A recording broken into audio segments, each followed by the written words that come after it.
रख सकूं। बात शुरू करें जन्म से। किसी का विवाह हो गया लेकिन उसके संतान का जन्म हो ही नहीं रहा है। डॉक्टर को भी दिखा लिया, दूसरे प्रयास भी कर लिए, लेकिन फिर भी सफलता नहीं मिली है।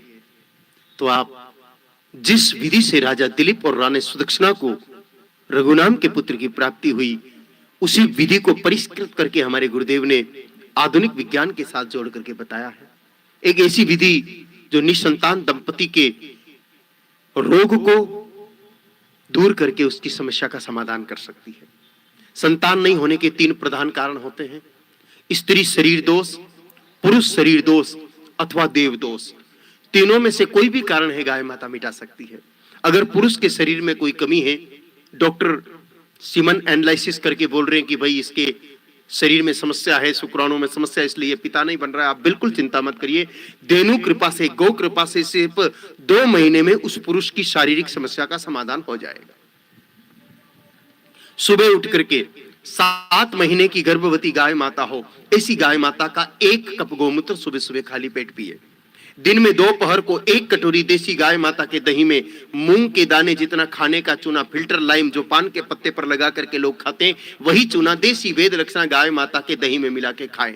और रात्रि को सोते समय अश्वगंधा, शतावरी, सालम मिश्री, सालम पंजा, कोंच बीज, सफेद मुसली और केसर, प्रथम 6 चीजें 100-100 ग्राम और अंतिम एक वस्तु 1 ग्राम, इन सातों का चूर्ण बना करके गाय माता के दूध के साथ रात्रि को सोते समय ले। 60 दिन बाद वापस डॉक्टर से जांच कराए, डॉक्टर कहेगा एकदम ठीक है। अगर स्त्री के शरीर में कोई दोष है, मूल रूप से 2 दोष होते हैं। अगर यूट्रस बच्चेदानी छोटी है तो वो मां नहीं बन सकती। उसका उपाय बहुत सरल है। देसी गाय माता का छान जमीन में डाल करके उसमें कपास के बीज डाल दो। कपास के पौधे जब उग करके बड़े हो जाएं, लगभग 9-10 इंच के, मुट्ठी में आए उतने पौधों को उखाड़ो, ऊपर की पत्तियों को, डंडियों को अलग कर लो और नीचे की जड़ों को धो करके देसी गाय माता के दूध में डाल के पकाओ। पक जाए तब ठंडा करके खा लो। 1.25 महीना 35-37 दिन ये प्रयोग करो और वापस डॉक्टर से सोनोग्राफी कराओ। डॉक्टर बोलेगा कि यूट्रस एकदम प्रॉपर पोजीशन में है। अगर यूट्रस में इंफेक्शन है, बच्चेदानी में संक्रमण है और उसके कारण ट्यूब ब्लॉक है, आप बिल्कुल चिंता मत करिए। उसका उपाय महाभारत में 5000 साल पहले लिख दिया गया था। एक कांच की बोतल में आधा बोतल, आधा खाली रखो, आधा ही भरो उसको बेल का मूत्र। 15-16 साल का नंदी बाबा हो, सांड बाबा, बैल बाबा, उसका मूत्र भर लो और सुबह शाम केवल उस स्त्री को सूंघना है। महाभारत के विराट पर्व में लिखा है कि उत्तम बेल का मूत्र सूंघने से बांझ स्त्री भी गर्भ धारण करने की योग्यता प्राप्त कर लेती है। और अब तो विज्ञान भी इस चीज को मान चुका है कि बेल की उम्र जो जो बढ़ती है, त्यों-त्यों उनके मूत्र में अमोनिया सहित कुछ विशेष गैसें बढ़ती है। वो गैसेज नाक के माध्यम से लंग्स में, फेफड़े में जाती है। फेफड़ों से उसको रक्त अवशोषित करके यूट्रस तक, बच्चेदानी तक, गर्भ थैली तक पहुंचाता है, जिससे गर्भ थैली में फैला हुआ संक्रमण समाप्त हो जाता है और वो स्त्री मां बनने की योग्यता प्राप्त कर लेती है। और अगर डॉक्टर ने जांच की कि भाई स्त्री पुरुष दोनों के शरीर में कोई प्रॉब्लम नहीं है, इसका मतलब सीधी सीधी बात है कि कोई देव दोष है। और देव दोष के समापन का एकदम सरल तरीका, सुबह सुबह पति पत्नी दोनों गौमूत्र मिले हुए जल से स्नान करके पवित्र हो जाएं। उसके बाद अपनी हथेली पर थोड़ा सा गौमूत्र लेकर के पी करके पवित्र हो जाएं। उसके बाद एक थाली में काले तिल और गुड़ ले और उस काले तिल और गुड़ को गाय माता को खिला करके 9 परिक्रमा गाय माता की करें। और एक लोटे में थोड़ा सा दूध ले, उसमें जल और काले तिल मिला करके गाय माता के खुर का निशान जहां बना हुआ हो उस निशान में वो जल छोड़ दें। ये क्रिया 1.25 महीने तक करें। अगर देव दोष, पितृदोष के कारण संतान प्राप्ति में कोई बाधा आ रही है तो भगवती कामधेनु की कृपा से ये बाधा समाप्त हो जाएगी और कुछ ही कालखंड में वो स्त्री पुरुष माता पिता बन करके अपने इस कष्ट से मुक्त हो जाते हैं। आगे बढ़िए। गर्भ में बच्चा आ गया लेकिन तनाव नया शुरू हो जाएगा कि बच्चा कैसा होगा, रोटली देगा कि नहीं देगा। श्रवण जैसा होगा तो रोटली देगा और रावण जैसा पैदा हो गया तो सोटली देगा। कई दे भी रहे। फिर प्रश्न पैदा होता है कि बच्चा श्रवण जैसा हो कि रावण जैसा, ये किसके हाथ में है। तो हमारे धर्म ग्रंथ कहते हैं कि जन्म देने वाली माँ के हाथ में है और 9 महीने की सारी बात है। जब बच्चा गर्भ में है तभी माँ चाहे तो उसको श्रवण बना सकती है और माँ चाहे तो रावण बना सकती है। रामचरितमानस में लिखा है कि पुत्रवती जुबती जग सोई, रघुपति भगत जासु सुत होई। पिता के हाथ में नहीं है। पिता के हाथ में होता तो हिरण्यकश्यप जैसे महापापी के घर में प्रहलाद जी जैसा भक्त नहीं आता और विसर्वा ऋषि जैसे महामुनि ज्ञानी के घर में रावण जैसा राक्षस पैदा नहीं हो जाता। रावण की माँ केत की राक्षसी थी इसलिए रावण राक्षस हुआ और प्रहलाद जी की माता कयादु भक्त थी इसलिए प्रहलाद भक्त हुए। सिर्फ 2 छोटी सी बातों का ख्याल अगर माताएं 9 महीने रख ले तो कलयुग में श्रवण कुमार जैसी संतान प्राप्त हो सकती है। पहली बात, अपने हाथों में आए उतना अनाज लेकर के उसके फाड़े बना करके गाय माता को खिला के 7 परिक्रमा गाय माता की करे। और परिक्रमा के समय एक चौपाई बोले, जा दिनते हरिगर्भ ही आए, सकल लोक सुख संपत्ति छाए। परिक्रमा में बहुत शक्ति है। पृथ्वी सूर्य की परिक्रमा करके ही तो अपने आपको टिकाए बैठी, नहीं तो गुरुत्वाकर्षण बल ही खत्म हो जाएगा। लोग गिरिराज जी जाते हैं, गोवर्धन जी जाते हैं, नर्मदा जी जाते हैं परिक्रमा करने के लिए। क्यों? क्योंकि जिसकी परिक्रमा करते हैं उसकी सत्व गुणी ऊर्जा अपने को प्राप्त होती है। और गाय माता के लिए जो हमारे धर्म ग्रंथों में लिखा है, सर्वे देवा गवा मंगे, यानी कि 33 कोटि देवताओं की दिव्य सतोगुणी शक्ति गाय माता के शरीर में होती है। जब कोई स्त्री के गर्भ में बच्चा हो और वो 7 परिक्रमा गाय माता की करे तो देवताओं की दिव्य सतोगुणी शक्ति गर्भ में बैठे बच्चे को प्राप्त होती है। उसी के प्रभाव से बच्चा सतोगुणी होकर माता पिता की सेवा करता है। और दूसरा काम, रात्रि को सोते समय 1 गिलास करीब 200 ग्राम देसी गाय माता का दूध ईश्वर का नाम लेकर के प्रसाद रूप में पीना है। लेकिन दूध देसी गाय माता का ही होना चाहिए। जर्सी, होलिस्टन भैंस, भेड़, बकरी का नहीं चलेगा, डेयरी का तो बिल्कुल नहीं चलेगा, और अमूल डेयरी का तो बिल्कुल नहीं चलेगा।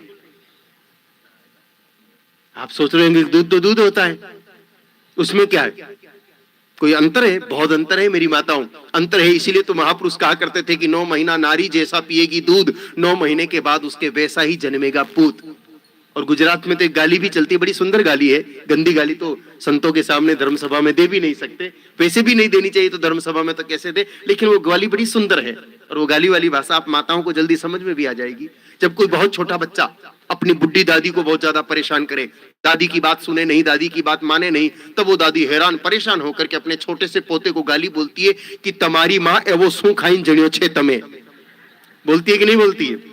अब इस गाली का अर्थ निकालिए, आप सब समझ जाएंगे। ये गाली हमको यही तो समझा रही है कि माँ ने 9 महीने जैसा खाया वैसा बच्चा हुआ। मैया 9 महीने तक दूध अगर देसी गैया मैया का पिएगी तो बच्चा बिल्कुल कृष्ण कन्हैया जैसे होंगे। और मैया 9 महीने दूध अगर भैंस का पिएगी तो बच्चा 100% पाडे जैसा होगा। और याद रखो, पाडा कभी किसी की नहीं सुनता है। आप स्वयं ट्राई करके देख लीजिए। आप कभी कोई वाहन लेके निकलो, रास्ते में गाय माता, बैल, भैंस और पाडा चारों जीव जा रहे हो, आप हॉर्न बजा के देखना, हॉर्न की आवाज सुनते कि गाय माता और बैल तो एक तरफ खड़े हो जाएंगे, बाकी वो भैंस और पाडा बीच का बीच चलेगा, सुनने वाला नहीं है। ऐसी भैंस का दूध मां 9 महीना पिएगी तो उसका बच्चा भी उसकी सुनने वाला नहीं है। और आजकल 80% बच्चे इसीलिए माता पिता की नहीं सुनते। और अब तो विज्ञान भी कहता है कि दूध 9 महीने तक गाय माता का इस्तेमाल करो। क्यों? क्योंकि जब गर्भ में बच्चा होता है उस समय बच्चे की मां के शरीर में खून में हीमोग्लोबिन का लेवल 12 से 14 ग्राम के बीच होना जरूरी है। अगर हीमोग्लोबिन कम है तो गर्भ गिरने का खतरा है। भैंस का सफेद दूध जिसमें बैड फैट और ट्रांस फैट होती है उसको पीने से सिर्फ शरीर बढ़ सकता है, लेकिन गाय माता का पीला दूध जिसमें कैरोटीन नाम का पदार्थ होता है जो खून में हीमोग्लोबिन की मात्रा को मेंटेन रखता है, जिससे गर्भ गिरने का खतरा भी समाप्त हो जाता है। चाहे डॉक्टर की मानो, चाहे देव ग्रंथों की मानो, 9 महीने तक चाहे 200 रुपया लीटर भी मिले तो मिले, लेकिन दूध देसी गाय माता का ही पीना चाहिए। ये 2 छोटे से ख्याल आपकी संतान को महान बना सकते हैं। आइए, 9 महीने पूरे हो गए, आपकी बिटिया या बहू के पेट में दर्द शुरू हुआ, आप उसको लेके हॉस्पिटल गए, डॉक्टर जी ने इंजेक्शन लगा के कहा कि 2 घंटा इंतजार करिए। 2 घंटे की जगह 4 घंटे निकल गए, फिर भी डिलीवरी नहीं हुई। डॉक्टर जी कहेंगे पैसों का व्यवस्था करो, पेट को चीरा लगाना पड़ेगा, ऑपरेशन होगा, सिजेरियन डिलीवरी। ऑपरेशन से बच्चा जन्मेगा तो 3 नुकसान पक्के हैं। माँ का पेट बिगड़ेगा, पिता का पैसा बिगड़ेगा और बच्चे की जन्म कुंडली, जन्म पत्रिका बिगड़ेगी। क्योंकि हर 4 मिनट में एक देशांतर बदल जाता है और जन्म पत्रिका बनाने का मूल साधन देशांतर ही है। अप्राकृतिक जन्म में शुद्ध देशांतर की प्राप्ति नहीं होने से ज्योतिष की गणित ही विकृत हो जाएगी, परिणाम स्वरूप जन्म पत्रिका की गणित गलत होगी। आप चाहो कि ऑपरेशन नहीं कराना पड़े तो एक सरल उपाय है।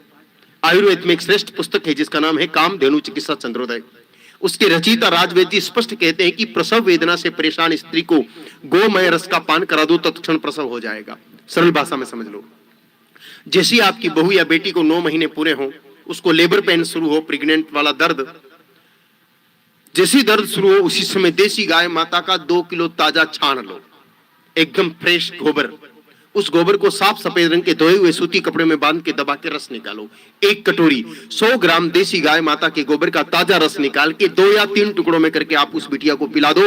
2 घंटे के अंदर अंदर 100% नॉर्मल डिलीवरी हो जाएगी। दुनिया का कोई मेडिकल साइंस इस फार्मूले को चैलेंज नहीं कर सकता। अब तक हमारे गोपाल परिवार संघ ने 2500 बहनों पर यह प्रयोग किया है, एक भी मामला फेल नहीं हुआ। ऐसे ऐसे केसेस जहां डॉक्टर ने कह दिया कि आधे घंटे में ऑपरेशन नहीं हुआ तो ये मर जाएगी, बच्चा गंदा पानी पी गया है, बच्चा ओवरवेट हो गया है, बच्चे की हार्ट बीट डाउन हो गई है, बड़े कई प्रकार की धमकियां दी, फिर भी डॉक्टर के सामने उनको गाय माता के छान का रस पिलाया और उनकी नॉर्मल डिलीवरी हुई है। इसलिए तो उसका नाम है गौबर। गौ का मतलब गैया और बर का मतलब वरदान। गाय माता का साक्षात वरदान है छान। एक कटोरी गाय माता के गोबर का रस नॉर्मल डिलीवरी करा देता है। आगे बढ़िए, बच्चा हो गया, पहले नंबर पर